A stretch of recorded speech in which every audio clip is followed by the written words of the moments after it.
शिवानी और आप देख रहे हैं बीजापुर एक्सप्रेस। चलते हैं खबरों की ओर।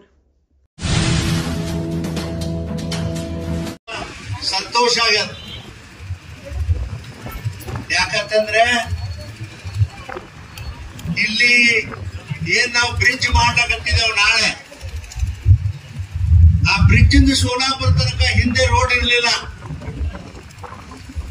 ನಾನು ಚಿಕ್ಕೋಡಿಯಿಂದ ಬಂದ ಮೇಲೆ ಇದು ಯಾಕೆ ನಿಂತದಪ್ಪ ಅಂತ ಹೇಳಿ ನಾನು ಕೇಳಿದೆ.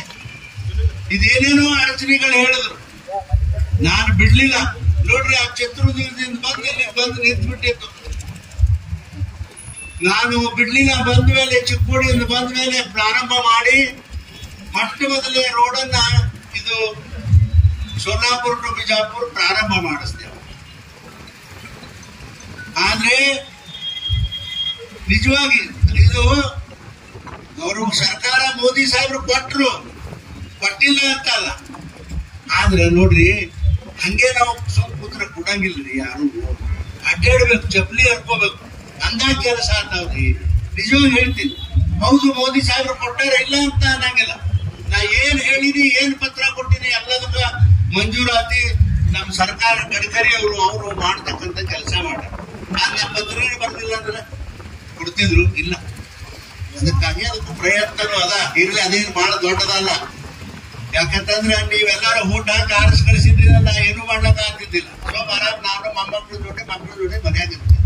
ನೀವು ಓಟ್ ಹಾಕಿರಿ ಅನ್ನೋ ಹಟ್ಟಿ ಕಿಂಚಿಗಾಗಿ ನಾನು ಬಹಳ ಪ್ರಯತ್ನ ಮಾಡಿ ಎಲ್ಲಾನು ನೋಡ್ರಿ. ಅಲ್ರಿ ನಮ್ ಬಿಜಾಪುರಕ್ಕ ಎಂದೇನು ನ್ಯಾಷನಲ್ ಹೈವೇಗಳು ಇದ್ದು 5 ಬಂದು ಅರ್ಧಾಕ್ ನಿಂತಿತ್ತು. ನಾನು ಚಿಕ್ಕೋಡಿಯಿಂದ ಬಂದ ಮೇಲೆ ಇದನ್ನ ನ್ಯಾಷನಲ್ ಹೈವೇ ಪ್ರಾರಂಭ ಮಾಡಿಸ್ತೇನೆ. ಇವತ್ತು ಬಿಜಾಪುರ ನಗರಕ್ಕೆ 6 ನ್ಯಾಷನಲ್ ಹೈವೇಗಳು ಬಂದು ಅವು ಹೊರಗಡೆ ಎಲ್ಲ ಕಡೆನೂ ಹೋಗ್ತಾವ. ನೋಡ್ರಿ ಎಂದರೆ ಇದು ಇವತ್ತು 6 ನ್ಯಾಷನಲ್ ಹೈವೇ ಬಂದು ಅಂತೇಳಿ ಭಯಂಕರ ದಟ್ಟಣೆ ಆಗಿದೆ.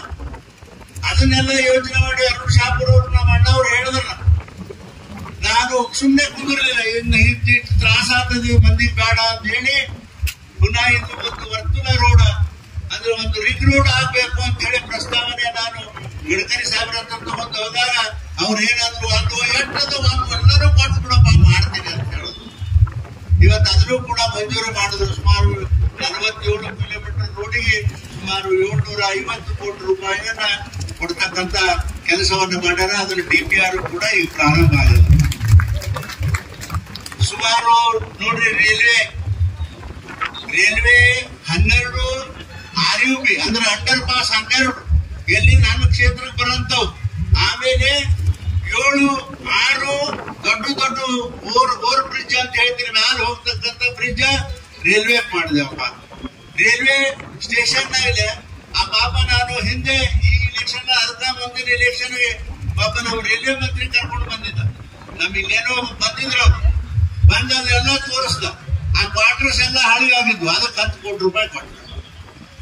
ರೈಲ್ವೆ ಸ್ಟೇಷನ್ ಹಳಿದಾಗಿತ್ತು. ಪ್ರಧಾನಮಂತ್ರಿಗಳು ಏನು ಒಂದು ನಿರ್ಣಯ ಮಾಡಿದ್ರು, ದೇಶದಲ್ಲಿರ್ತಕ್ಕಂಥ ಹಳೆ ಎಲ್ಲಾ ರೈಲ್ವೆ ಸ್ಟೇಷನ್ಗಳನ್ನು ನವೀಕರಣ ಮಾಡೋದು ಅಂತ ಹೇಳಿ ಸುಮಾರು ಅದಕ್ಕೂ 28-30 ಕೋಟಿ ರೂಪಾಯಿ ಕೊಟ್ಟರು. ಒಟ್ಟು ರೈಲ್ವೆ ಸ್ಟೇಷನ್ ನಲ್ಲಿ ಸುಮಾರು 110 ಕೋಟಿ ರೂಪಾಯಿ ಕೊಡ್ತಕ್ಕಂಥ ಕೆಲಸ ನರೇಂದ್ರ ಮೋದಿ ಅವರು ನಮ್ಮ ಸರ್ಕಾರ ಮಾಡದ ಅಂತಕ್ಕಂಥ ಮಾತವನ್ನು ಅತ್ಯಂತ ಅಭಿಮಾನದಿಂದ ಈ ಸಂದರ್ಭದಲ್ಲಿ ನಾನು ಹೇಳಲಿಕ್ಕೆ